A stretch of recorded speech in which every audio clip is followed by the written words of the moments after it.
Hi everyone from Kiev. Thanks for joining today. Before I share with you how we are dealing with crisis circumstances, let me introduce myself.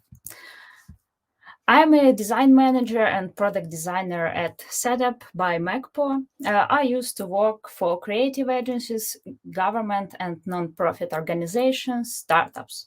Some of the projects even received honors from the community, like the Webby Awards, Epica, the Golden Drum. But my personal achievement was and still is to create value for the customers and users. That's why 3 years ago I fully immersed in product design and I'm happily staying here with Setapp.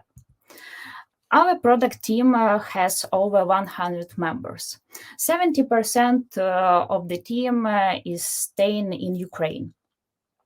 My design team consists of design lead, design manager, 3 product designers, 4 marketing designers.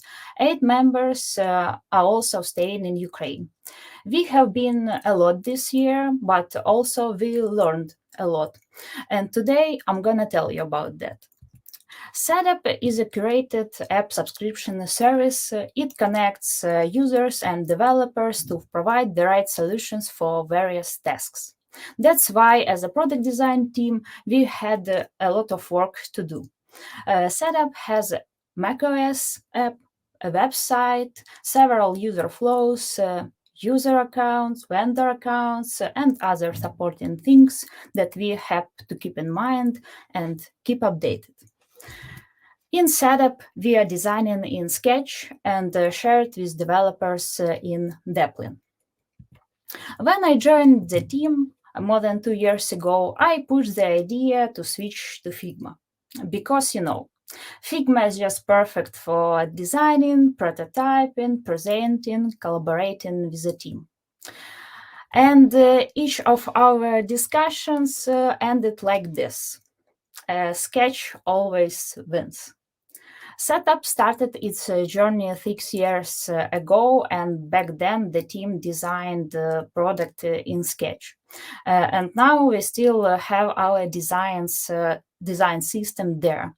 And you know it for sure how it's painful for the people and expensive for the business to move everything to another platform.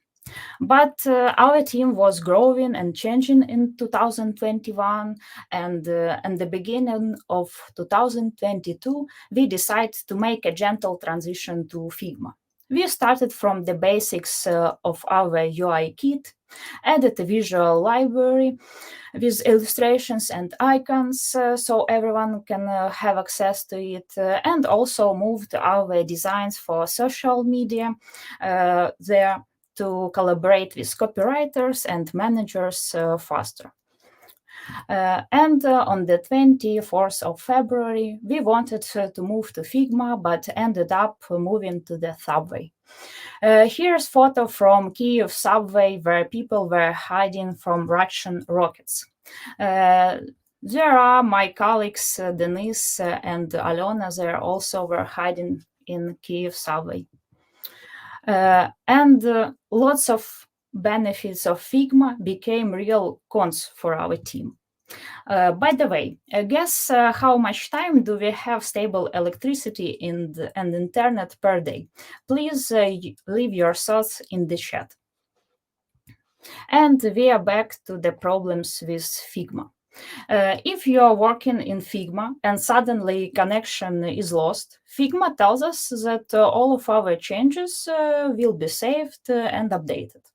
However, in reality, we don't know when the connection returns. So if Figma is still be able to save changes after 2 or 3 days without internet, we don't know if it will be possible. And that wasn't the worst part. This is, if you try to open Figma without internet connection, you receive this message. And your work literally stops. This is crucial for us, so we work on our important designs in Sketch, which works offline. You might think that such problems don't have anything to do with you. You don't have any crazy imperial neighbor, but we have something else that can ruin our lives. And this is really bad weather, like hurricanes, earthquakes, ice storms. Here you can see the articles about recently happened ice storm in Texas and earthquake in Turkey and Syria. So, based on my experience, I'd like to share some tips with you how to prepare for any emergency. I remember that Vitaly loves checklists. I hope so do you. And what we have in this list: backup and protect your data, take care of your team's safety, track stable electricity in your region, set up a place with portable devices, find protected place for your case, and prepare all vital supplies for a week. And let's get closer to each topic. First of all, think about your data, digital and physical. Keep your important files updated in your backup clouds and on devices. Also, I strongly recommend you to put your ID, other documents, and some cash in airtight, water, and fireproof bags, just in case. As a team leader, I should think about my teammates. So I use Together app to check if everyone is safe after missile attacks. This app sends us a notification that asks us to check in.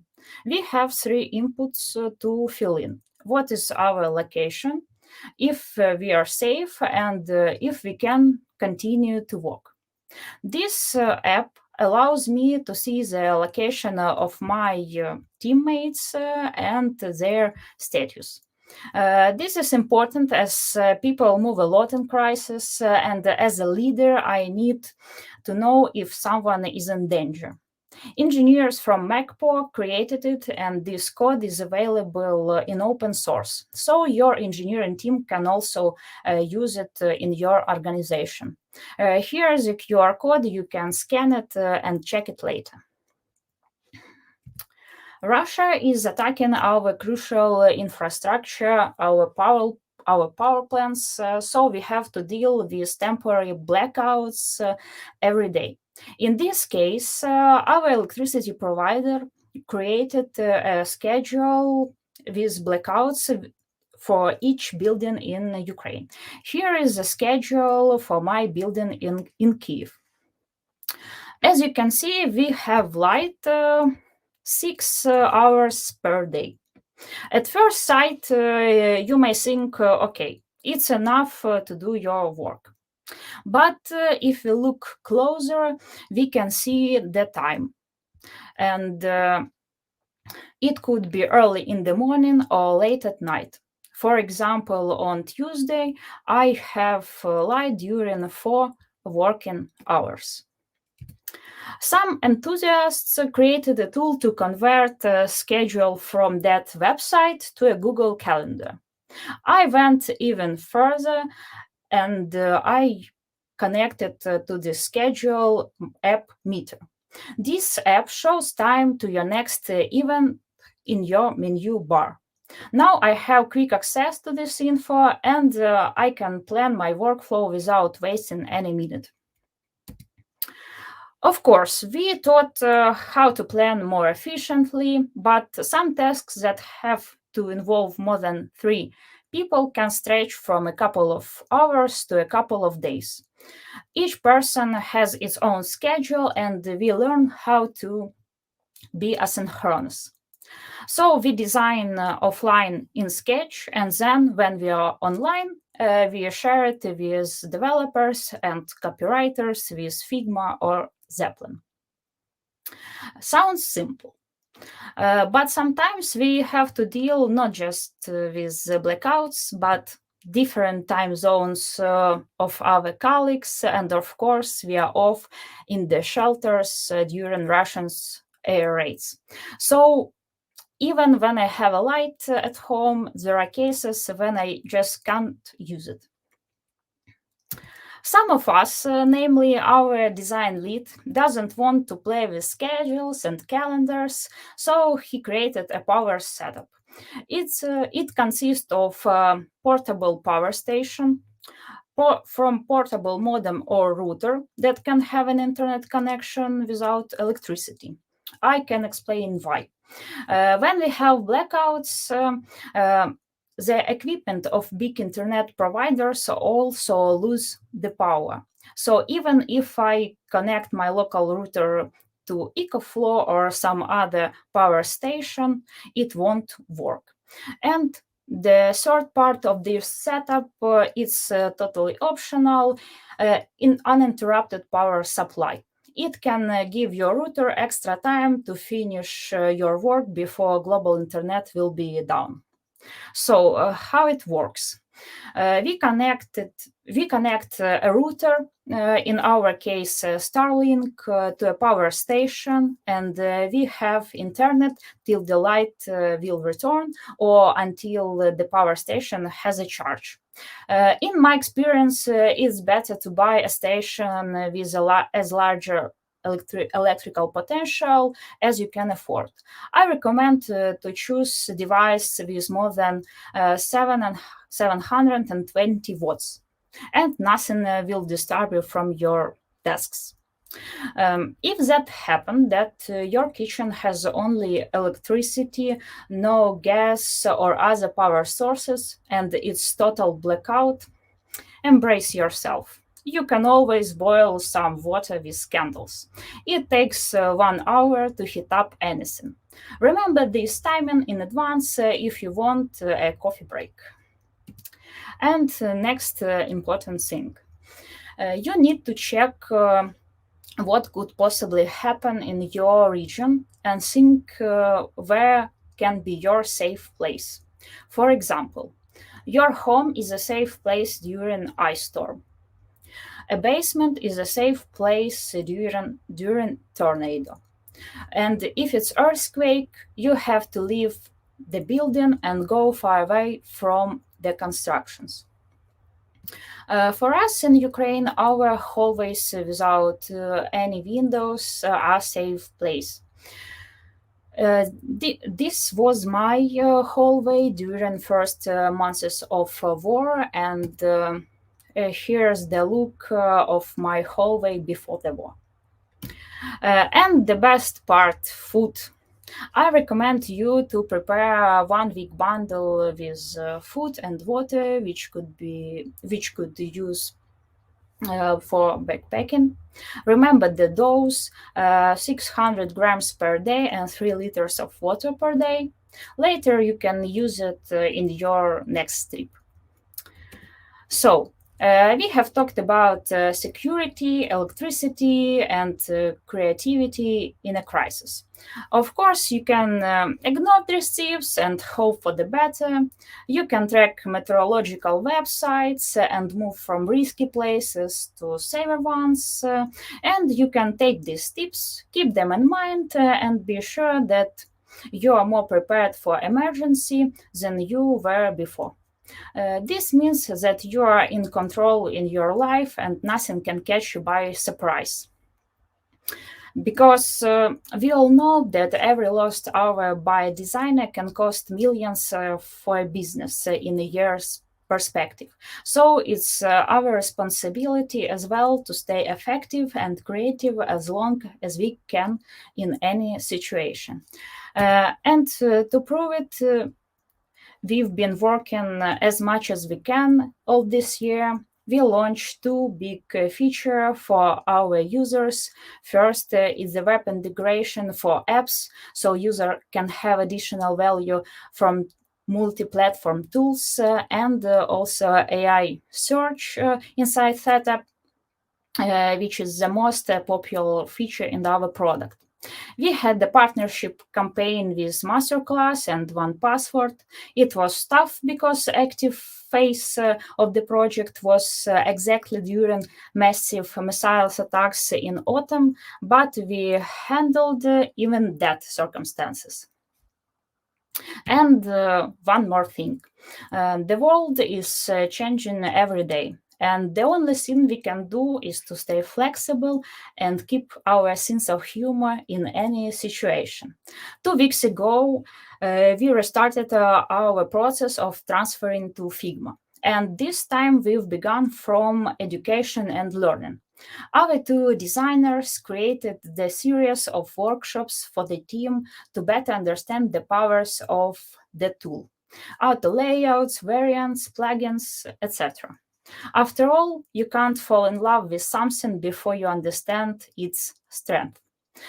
And that's it from me today. I hope you had fun. Take care. Thank you all.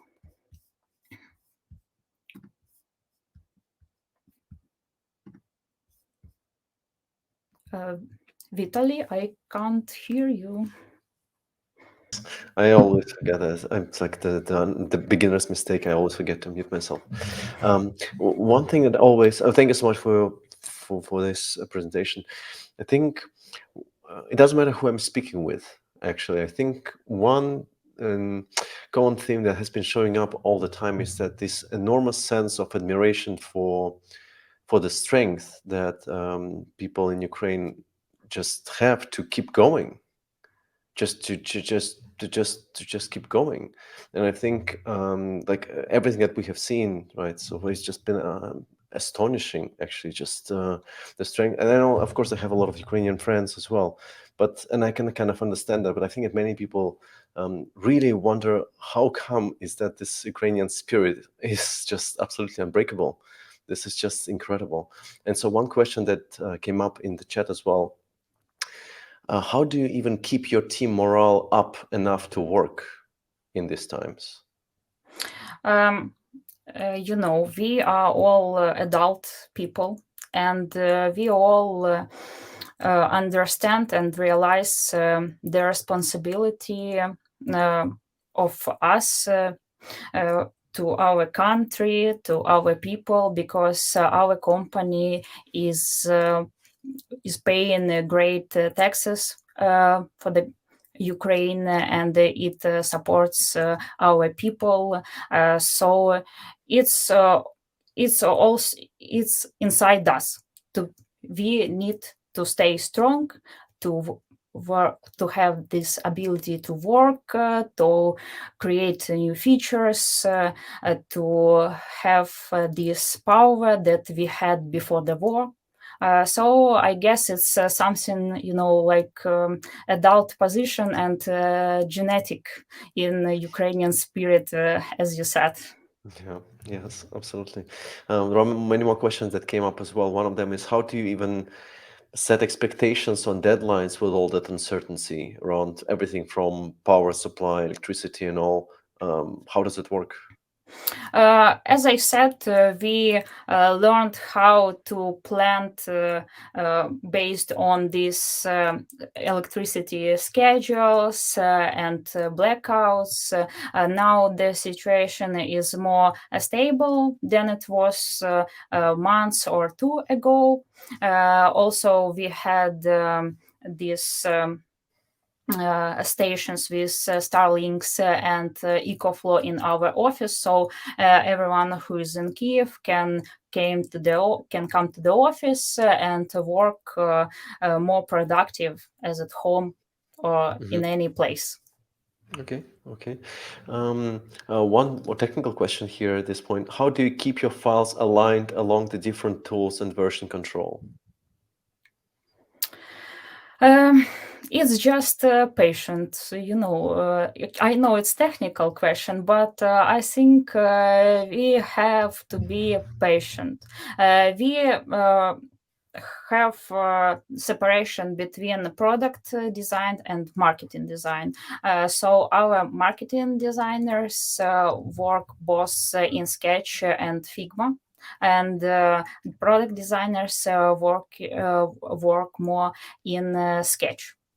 So we just trying to combine different tools, but we just we are using to deal with it. So we just to have use as much tools as we can to stay productive and to perform the same as it was before the war. Right, right. Okay, well, I think that's all the questions we have so far. I mean, from my end, I just wish you a lot of, I don't know, optimism, hope. This is incredible, like everything you're doing, and we sincerely send you all the love and all the support we can. And I think that all the messages in the chat and also in FigJam, which is full of hearts, from what I can see. Yeah. Thank you so much for being with us and having the time and everything to be here, and stay safe. Thank you so much. I'm happy to join today. Thank the audience. Thank you so much, Julia. And see you maybe a little bit later as well. I don't know if it goes, in terms of Yes, the. I'll join the panel discussion. Excellent. Thank you so much, Julia. Thank you so much.